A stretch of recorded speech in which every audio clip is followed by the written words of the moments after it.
Hello viewers, কেমন আছেন আপনারা? আশা করি ভালো আছেন সবাই। আমি পুলক আবার চলে আসলাম নতুন একটি ভিডিও নিয়ে। আমি কথা বলছিলাম বাংলাদেশ থেকে উচ্চশিক্ষার প্রস্তুতি নিয়ে। গত পর্বে আমি কথা বলেছিলাম জিআরই এবং আইএলটিএস বা টোফেলে ভালো স্কোর অর্জন করে আপনার প্রোফাইলকে স্ট্রং করার বিষয়ে। এই পর্বে আমি কথা বলবো কিভাবে আপনার প্রোফাইল তৈরি করার পরে আপনি প্রফেসরদের কাছে রিচ আউট করবেন। So before that you need to understand যে কীভাবে আসলে যে বিদেশে যে রিসার্চ অ্যাক্টিভিটি সেটা আসলে কীভাবে কাজ করে সেটা আসলে আপনার প্রথমে জানা প্রয়োজন। সো বিদেশে কিন্তু বিভিন্ন গভর্নমেন্ট বা ফেডারেল, যেটা ইউএসের ক্ষেত্রে এটাকে ফেডারেল বলা হয়, তো বিভিন্ন গভর্নমেন্ট অর্গানাইজেশন, ফান্ডিং অর্গানাইজেশন আছে যারা রিসার্চারদেরকে ফান্ডিং করে থাকে ফর দেয়ার রিসার্চ প্রজেক্টস। তো ইউএসের ক্ষেত্রে যদি বলি, ম্যাক্সিমাম ইঞ্জিনিয়ারিং প্রজেক্টগুলো ফান্ডেড হয়ে থাকে এনএসএফ বা ন্যাশনাল সায়েন্স ফাউন্ডেশন এর মাধ্যমে। এছাড়া আরও কিছু ফেডারেল এজেন্সি আছে, ওরাও ইঞ্জিনিয়ারিং প্রজেক্টগুলোকে ফান্ডিং করে থাকে। আর যদি হেলথ রিলেটেড প্রজেক্ট হয় অথবা বায়োমেডিক্যাল অথবা লাইফ সায়েন্স রিলেটেড যদি কোনো রিসার্চ প্রজেক্ট হয়, সেক্ষেত্রে এনআইএইচ বা ন্যাশনাল ইনস্টিটিউট অফ হেলথ, ওরা ইউএসএতে ম্যাক্সিমাম রিসার্চকে ফান্ডিং করে থাকে। আবার কানাডার ক্ষেত্রেও এরকম কিছু গভর্নমেন্ট ফান্ডিং অর্গানাইজেশন আছে, অস্ট্রেলিয়াতেও তাই। তো এই গভর্নমেন্ট ফান্ডিং অর্গানাইজেশনগুলো রিসার্চারদের প্রোফাইল এবং রিসার্চ প্রজেক্ট অ্যাসেস করে ডিটারমাইন করে যে তারা তাদের রিসার্চ প্রজেক্টের জন্য ফান্ড করবে কি না। তো একটা রিসার্চ প্রজেক্ট দেখা যাচ্ছে যে 3 বছর, 5 বছর অথবা 7 বছর ধরেও চলতে পারে। সো যে একটা প্রজেক্ট যদি 5 বা 7 বছর ধরে চলে, so it needs a lot of money. And indeed ভালো রিসার্চার যারা, তারা আসলে ওই রকম বড় ফান্ডই তারা পেয়ে থাকেন। তো একজন প্রফেসর যখন রিসার্চ করতে চাচ্ছেন, তখন তাকে রিসার্চে হেল্প করার জন্য কিছু স্টুডেন্টকে উনি রিক্রুট করে থাকেন, এবং সেটাকে আমরা আমাদের ভাষায় ফান্ডিং বলি আর কি। তো স্টুডেন্টদের চেষ্টা থাকে যারা বিদেশ থেকে বা আমাদের মতো দেশ থেকে যারা বিদেশে যেতে চায়, তাদের চেষ্টা থাকে যে ফুল ফান্ডিং নিয়ে আসার। কারণ যে 40,000 বা 60,000, 80,000 টাকা, $80,000 অ্যাফোর্ড করা আসলে সবার পক্ষে অতটা সহজ না। সো ফুল ফান্ডিং নিয়ে যদি আসেন, সেক্ষেত্রে আপনি আপনার যে টিউশনটা, ইউনিভার্সিটির টিউশনটা, সেটাও আপনাকে দিতে হবে না। পাশাপাশি আপনি একটা স্টাইপেন্ডও পাবেন, যেটা দিয়ে আপনি আপনার রেন্ট, পার্সোনাল এক্সপেন্সেস, আপনার খাওয়া দাওয়া, অন্যান্য সমস্ত কিছু আপনি সেটা দিয়ে কভার করতে পারবেন। So it's a huge opportunity. তো এবং সেজন্যই এটা কম্পিটিটিভ। সো আপনার রিসার্চ ইন্টারেস্ট এবং আপনার প্রোফাইল রেডি করার পরে আপনাকে খুঁজতে হবে যে আপনার আপনার যে প্রোফাইলের স্ট্রেংথ, সেটার সাথে কোন লেভেলের ইউনিভার্সিটিগুলো ম্যাচ করে, বা আপনার কোন লেভেলের ইউনিভার্সিটিগুলোতে অ্যাপ্লাই করলে আপনার অ্যাকসেপ্টেন্সটা অনেক বেশি হবে।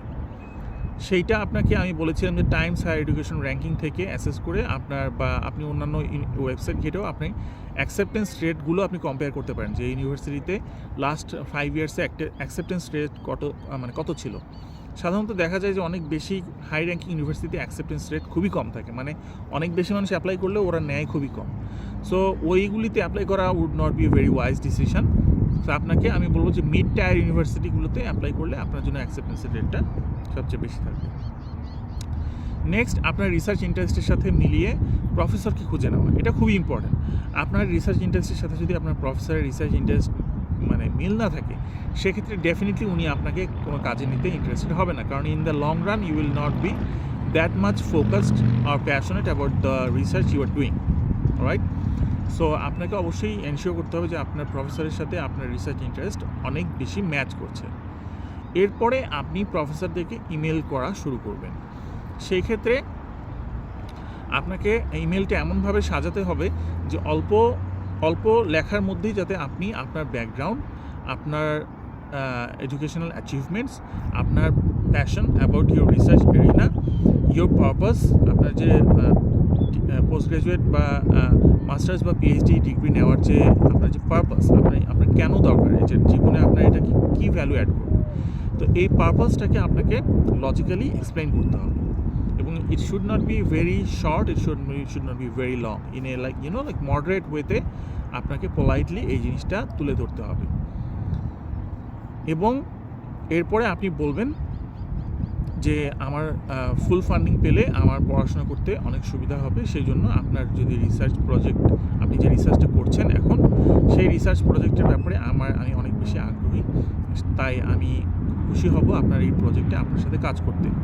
এবং পাশাপাশি আমি পড়াশোনার ক্ষেত্রে যদি আপনি আমার জন্য ফান্ডিংয়ের ব্যবস্থা করে দিতে পারেন, it will be very helpful for me. So যদি এরকম আপনি অনেককেই হয়তো ইমেল করবেন, হ্যাঁ, আর এখানে একটা জিনিস বলে রাখি যে অনেকে আসলে হোপলেস হয়ে যান, যে অনেক ইমেল করার পর হয়তো রিপ্লাই পান না, and it's like very normal. কারণ বিদেশে আসলে প্রফেসররা অনেক ইমেল পেয়ে থাকেন স্টুডেন্টদের কাছ থেকে, রিসার্চারদের কাছ থেকে, অর্গানাইজেশনের কাছ থেকে, like it's massive.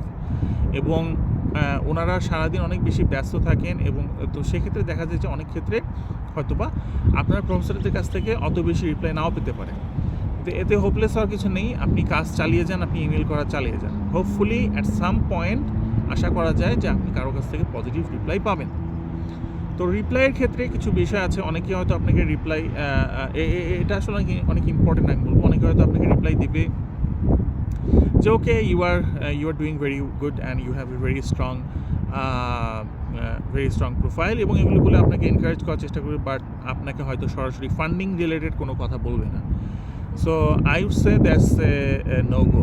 Okay, so তার মানে উনি আপনাকে ফান্ডিং করতে হয়তো বা আগ্রহী নন, কিন্তু আপনাকে ওয়েট করতে হবে যে কমপ্লিট পজিটিভ অ্যান্সারের জন্য, যে সরাসরি যিনি বলবেন যে হ্যাঁ আমি তোমার প্রোফাইল দেখে খুব হ্যাপি হয়েছি এবং আমার এই রিসার্চ প্রজেক্ট আছে এবং এখানে তোমাকে আমি নিতে আগ্রহী, এবং তখন উনি চাবেন যে আপনার সাথে একটি মিটিং করতে এবং আপনার সাথে সরাসরি কথা বলতে, তখন হয়তো উনি একটা স্কাইপে মিটিং অ্যারেঞ্জ করবেন অথবা জুমে মিটিং অ্যারেঞ্জ করবেন, এবং আপনার সাথে সরাসরি কথা বলে আপনি ইমেইলে বা আপনার সিভিতে, আপনার প্রোফাইলে যা লিখেছেন সেটাকে আসলে উনি অ্যাসেস করার চেষ্টা করবেন ওনার মতো করে।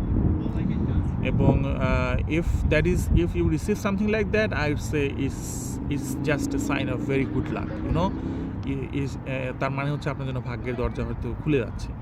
So as soon as you receive that, please reply to that you are ready to meet him online at a time when he is available.